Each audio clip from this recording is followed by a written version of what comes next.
about people going stir crazy and not being, comfortable with a kind of lockdown situation or an isolation situation for too long, or beginning this kind of process too early so that people come out too early on the other side. These are all difficult considerations for governments around the world, but I support what they're doing now with these school closures. However, what we need now, and what we've needed throughout this, is ever greater clarity of information and guidance from government. So, for example, people need to know if they're key workers, if they're ambulance drivers and care workers and all these vital public servants who are really going to be the heroes of this crisis, they need to know where the childcare is going to come for them if they have small children, so that they can go out and do the work that we need. We need greater clarity on that. We need, for example, in relation to older people who are now self-isolating, they need clearer guidance than they currently have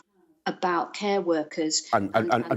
Indeed, and hopefully our interview with Gavin Williamson this morning might have provided clarity on at least a few of those points. But before we let you go, and we're just about to run out of time, Parliament clearly has a role to play in getting the emergency bill through Parliament. Once that process is over, isn't it time to stop the mass gathering of parliamentarians just down the road from here?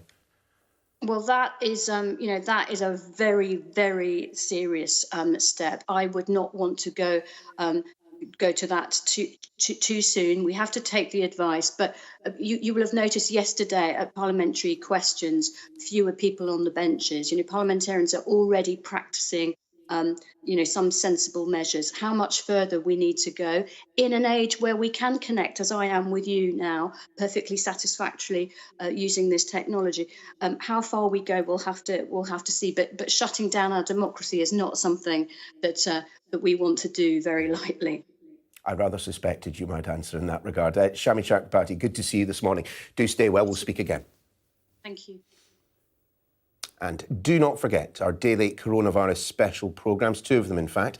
Hashtag Ask Sky News, that's at 12:30, taking your questions about the outbreak.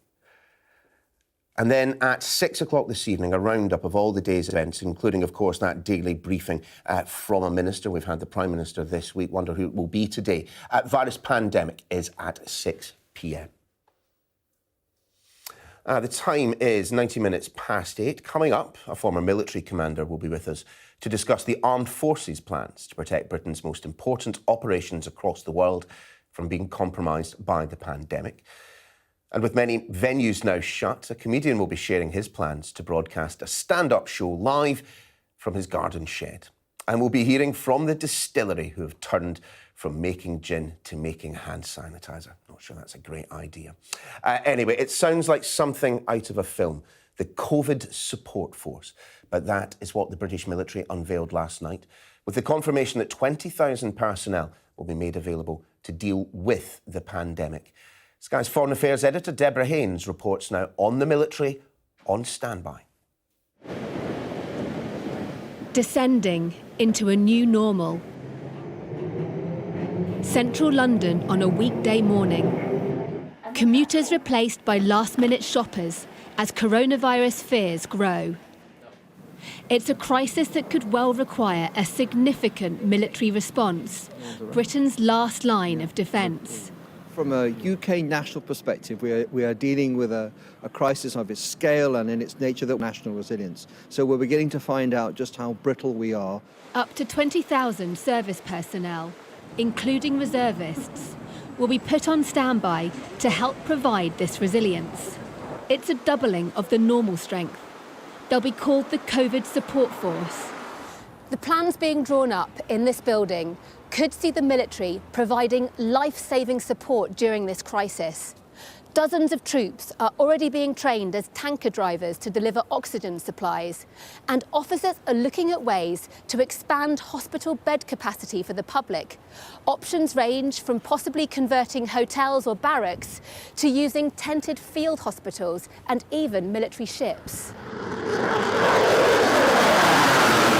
Even with coronavirus a priority, the military must also keep defending Britain's skies, maintain a nuclear deterrent submarine at sea, and fight Islamic State. But COVID-19 is a threat to troops as well. Some could be isolated for their own protection or quarantined to check they're healthy. Holiday leave for anyone on operations has just been cancelled.